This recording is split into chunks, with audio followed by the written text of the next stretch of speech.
നിങ്ങൾ ശ്രദ്ധിച്ചിട്ടുണ്ടോ, ഈ പരന്ന പാത്രങ്ങളിലൊക്കെ, നല്ല പരന്ന പാത്രങ്ങളിലൊക്കെ മീൻ പൊരിക്കാനിടുമ്പോൾ എണ്ണ തിളച്ച് കഴിഞ്ഞിട്ട് കുറച്ച് കടുകിടും, ചിലർ പെരുംജീരകം ഇടും. ഞാൻ ഈ കട്ടി ഫ്ലഷുള്ള മീനിലൊക്കെ കുറച്ച് പെരുംജീരകവും കൂടി ഇടാറുണ്ട്. ഇട്ടിട്ട് നമ്മൾ ചുറ്റിനും, അതായത് ഇവിടെ നിന്നിങ്ങനെ ചുറ്റിനുമാണ് ആദ്യം മീൻ നിരത്തി വയ്ക്കുന്നത്. അത് അപ്പോഴത്തേക്ക് നടുക്കായിട്ട് ഇങ്ങനെ എണ്ണ കുറച്ച് കൂടുതൽ വരുന്ന കണക്ക് നമുക്ക് കാണാം.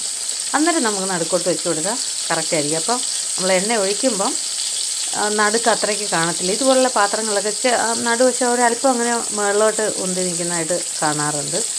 അപ്പോൾ ഇങ്ങനെ ഒന്ന് ട്രൈ ചെയ്ത് നോക്കണേ. 4 വശവും നിരത്തിയതിന് ശേഷം നടുക്കായിട്ട് വയ്ക്കുക.